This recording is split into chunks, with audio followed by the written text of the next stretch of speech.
Hello everyone. मेरा नाम है सनी और मैं ये वीडियो इसलिए बना रहा हूँ क्योंकि अभी जैसे कि रूस और यूक्रेन की लड़ाई चल रही है। पर कहीं पे भी मुझे ये सारी इन्फॉर्मेशन, जो सारे कारण हैं सच में इस लड़ाई के होने के, वो एक साथ नहीं मिल रहे हैं। कहीं पे इसके बारे में कुछ जानकारी है, कहीं पे कुछ और जानकारियाँ हैं। पर ये पूरी जानकारी मुझे किसी एक आर्टिकल में या किसी एक वीडियो में न अभी तक तो नहीं मिली है। इसलिए मैंने सोचा कि मैं इस टॉपिक पर एक वीडियो बनाऊं, क्योंकि कुछ ऐसे कारण भी हैं जिनके बारे में शायद ज़्यादा बात नहीं हो रही है या समय के साथ वो बातों को भुला दिया गया है। तो सबसे पहला कारण जो है, ये समझने के लिए कि इतना बड़ा देश रशिया, वो क्यों यूक्रेन के पीछे पड़ा है और क्यों ये लड़ाई लड़ रहा है। तो ये जानने और समझने के लिए सबसे पहले आपको समझना होगा रशिया की ज्योग्राफी को। रूस जो कि एशिया में भी आता है और उसका काफ़ी हिस्सा जो है वो यूरोप में भी आता है। इसके लिए आपको ये समझना होगा कि जो रूस है, जो मुख्य उसके व्यापार के तरीके हैं, वो है पानी के द्वारा। क्योंकि रूस जो है वो निर्यात करने वाला सबसे ज़्यादा वो करता है कच्चे तेल का और आयरन, स्टील। सबसे ज़्यादा उसका नेचुरल गैस, जिसके बारे में अभी न्यूज़ में सुना भी जा रहा है कि जर्मनी और ये सब देश इस विषय पे चुप हैं और ज़्यादा बोल नहीं रहे हैं उसके हमले के ऊपर, क्योंकि उन्हें नेचुरल गैस चाहिए रशिया से। तो इन सभी के लिए उसका जो सबसे आसान तरीका और सबसे सस्ता तरीका और जो पॉसिबल तरीका है वो है समुद्र के द्वारा। और रूस इतना बड़ा है, उसके पास हर दिशा में, लगभग हर दिशा में उसके पास बंदरगाह हैं और वो बिज़नेस के लिए उसके पास पोर्ट्स अवेलेबल हैं। उसके पास लगभग 67 पोर्ट्स हैं, 67 बंदरगाह उसके पास हैं। अगर आप रशिया का नक्शा देखें, रूस का नक्शा देखें, तो उसमें आप देखेंगे कि अधिकतर उसके जो बंदरगाह हैं वो अटलांटिक ओशन की तरफ हैं। और ये ऐसा क्षेत्र है जहाँ पे ठंड के मौसम में समुद्र और जो बंदरगाह का क्षेत्र है वो जम जाता है और आइसबर्ग जो हैं वो तैरते रहते हैं और वो सुरक्षित नहीं रहता कि जहाज़ उसमें आना-जाना कर सकें, और ठंड के मौसम में ये बंद हो जाते हैं, ये बंदरगाह।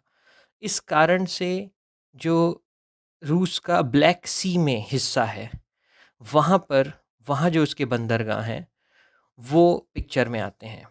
और ब्लैक सी के ज़रिए वो दुनिया में, देश और दुनिया में, अमेरिका में, यूरोप के देशों में, एशिया में, सब तरफ कच्चा तेल और प्राकृतिक गैस और गेहूँ और लो आयरन, स्टील, ये सब चीज़ों को वो एक्सपोर्ट करता है। अब जब यहाँ ब्लैक सी की बात आती है तो पिक्चर में आ जाता है नेटो। आप ये बार-बार सुन रहे होंगे कि रूस ने यूक्रेन पर हमला किया है, इसके पीछे नेटो का हाथ है। तो पहले मैं आपको बता दूँ कि नेटो क्या है। तो नेटो एक संस्था है, एक अलायंस है, एक गुट है, जिसका 1949 में जिसकी स्थापना 12 देशों ने मिलके की।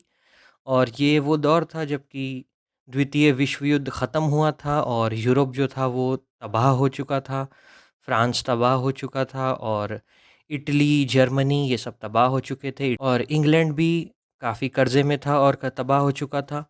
तो वो सबको इस बात का डर था कि अब जो सोवियत है, सोवियत कम्युनिस्ट पार्टी, यूएसएसआर, वो अब बढ़ते चले जाएंगे। और जब उनने ईस्ट जर्मनी और इन क्षेत्रों पर कब्ज़ा किया सोवियत ने, तो वो इस बात से डर गए और 1949 में उनने अमेरिका के साथ एक संधि की, एक गुट बनाया जिसका नाम दिया NATO, North Atlantic Treaty Organization. तो इसमें ज़्यादातर देश जो थे वो नॉर्थ अटलांटिक देश थे शुरुआती समय में।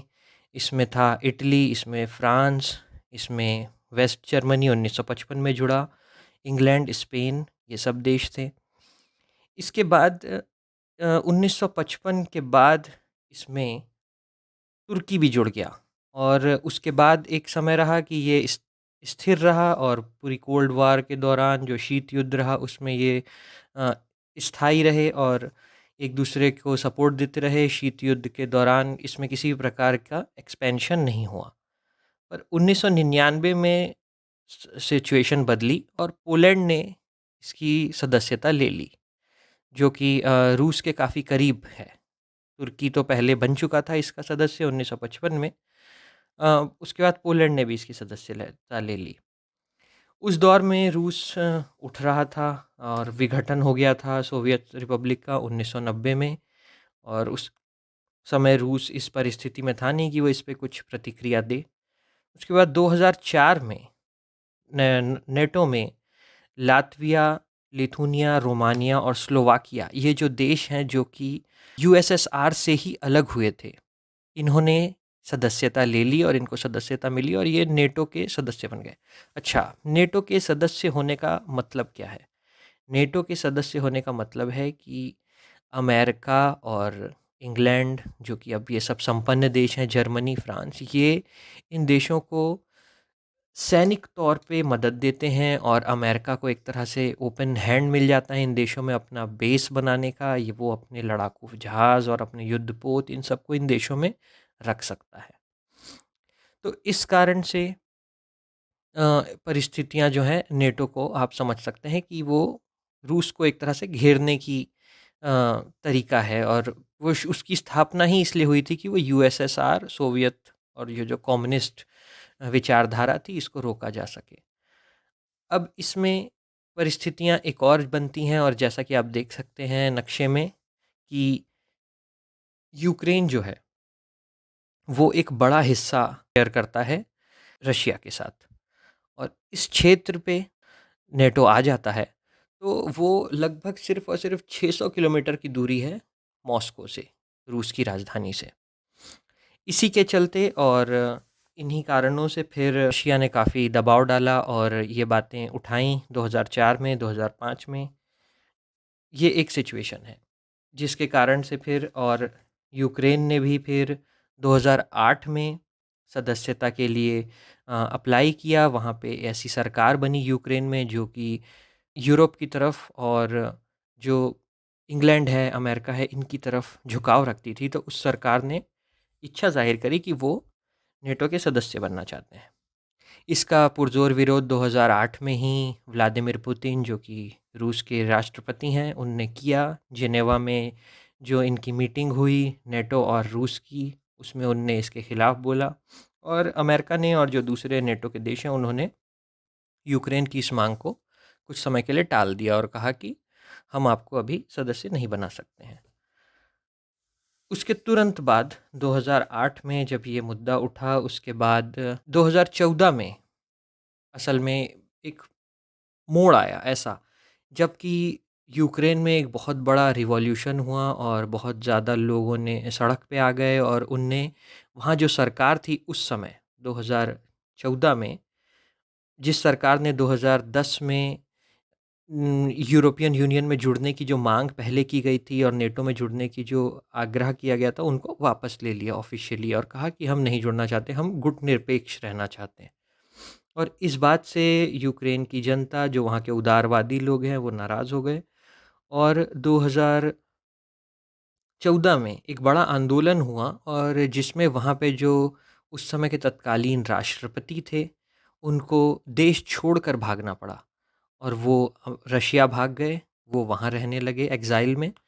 और इसके कारण वहाँ पे फिर जो नई सरकार बनी वो उदारवादियों की सरकार बनी, जिनका जिनका एजेंडा ही ये था कि वो अमेरिका और नेटो और यूरोपियन यूनियन से जुड़ जाएं। 2014 में जैसे ही ये हुआ, उसी समय रूस ने यूक्रेन पे हमला कर दिया, और ब्लैक सी में जो उसका एक हिस्सा है क्रीमिया नाम का, उस पर उसने कब्ज़ा कर लिया। और इस कब्ज़े के बाद रूस ने दबाव बनाया और बताया कि अब वो सिर्फ बातें नहीं करेगा और वो अब हमला भी कर सकता है, और उसने क्रीमिया को अपने कब्ज़े में ले लिया और कहा कि क्रीमिया के जो लोग हैं वो रूसी बोलते हैं और वो यूक्रेन का हिस्सा नहीं रहना चाहते, तो हमने मानवता के तहत उनको आज़ादी दिलाई है, और वहाँ उनने अपनी एक पपेट गवर्नमेंट बना दी। इसके बाद जो है 2014 में ये हुआ, और उसके बाद 2019 में जो चुनाव हुए उसमें 70% वोटों से अभी जो वहाँ के राष्ट्रपति हैं उनने वहाँ चुनाव जीता, और वो उनकी यही एजेंडा था चुनाव का मेन कि वो यूरोपियन यूनियन और नेटो का हिस्सा बन जाएंगे। उसके बाद 2019 के बाद 2021 में, 2021 मार्च में रूस जो है उसने अपनी सेना जो है वो यूक्रेन के बॉर्डर्स पे लगानी शुरू कर दी। उसने बेलारूस के साथ सैन्य अभ्यास की बातें कहीं और वहाँ पे भी अपनी सेना को भेजा और इस तरह से वो यूक्रेन पे दबाव बनाने लगा। अच्छा, तो अब जब यूक्रेन पे तो हमला हो चुका है और इसमें जो एक बात सामने अभी तक नहीं लाई जाती है या जिस मुद्दे पे बात नहीं होती है, वो तुर्की है।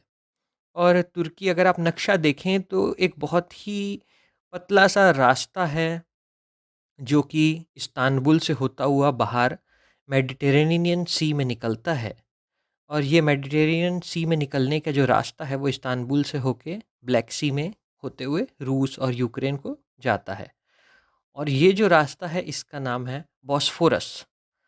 और ये प्राकृतिक तौर से बना हुआ है, ये कोई कैनल नहीं है। और इसके लेके भी काफ़ी इंटरेस्टिंग कहानी है।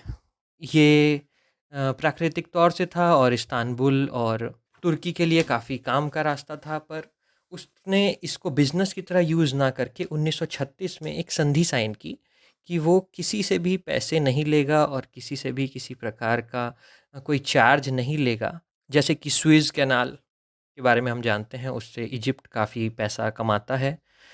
तो तुर्की इस प्रकार का कोई भी इसका व्यापारिक इस्तेमाल नहीं करता, पर 1936 में उसने एक समझौता किया पूरे विश्व से कि कोई भी इस रास्ते से अपने लड़ाकू युद्धपोत या लड़ाकू जहाज़ पार नहीं कर सकता है। और इसका फ़ायदा जो सीधा-सीधा द्वितीय विश्व युद्ध में, जो कि तुर्की तटस्थ था, उसने किसी का साथ नहीं दिया, इसका सीधा फ़ायदा रूस को मिला था।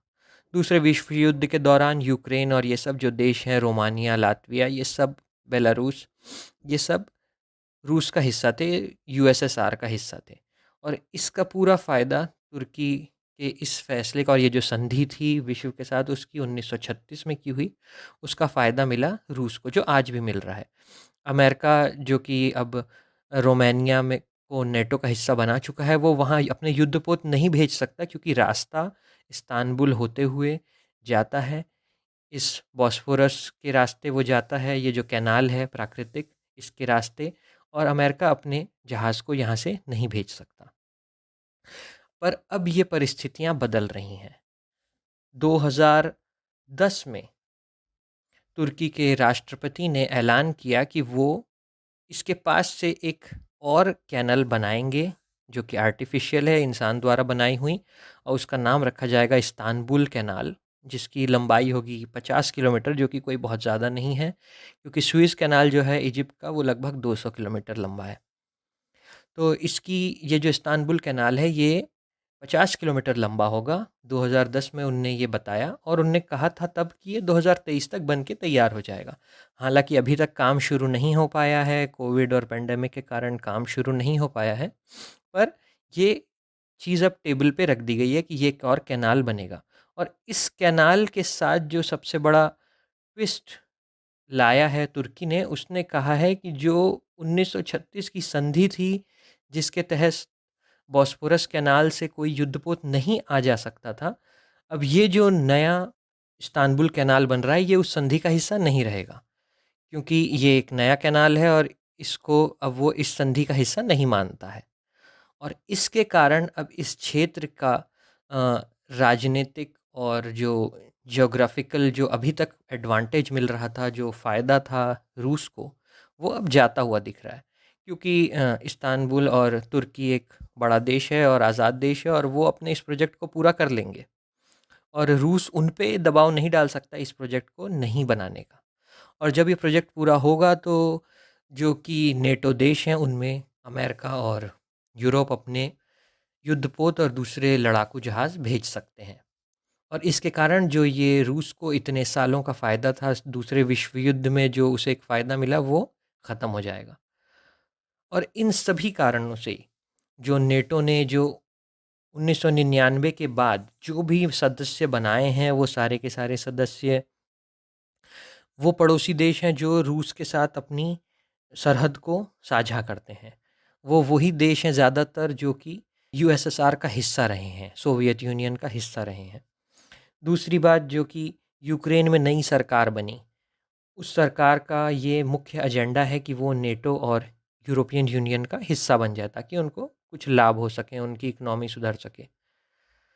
और तीसरा मुद्दा ये तुर्की का जो इस्तांबुल कैनाल है, जो कि 2023-2022 में बन के तैयार होने की उम्मीद थी, अभी हो नहीं पाया है, पर ये अब इस पे काम चल रहा है और ये बन के रहेगा। ये क्योंकि उनको लग रहा है कि वो इससे पैसा भी लेंगे और वो इसका हर तरह से इस्तेमाल कर पाएँगे, ये बड़ा भी होगा, नया होगा, तो उनको फ़ायदा मिलेगा।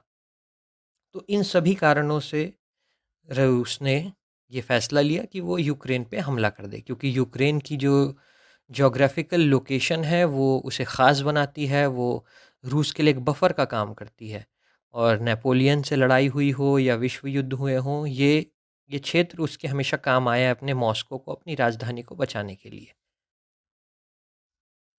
ये सभी जो तर्क हैं ये मुझे एक साथ कहीं मिल नहीं रहे थे, और ये जो तुर्की वाला और जो बॉस्फोरस और इस्तांबुल कैनाल वाली बात है, ये तो कहीं किसी न्यूज़ में मैंने देखा ही नहीं, जबकि ये एक बड़ा मुद्दा है जिसके कारण आज रूस जो है वो यूक्रेन पर हमला कर चुका है।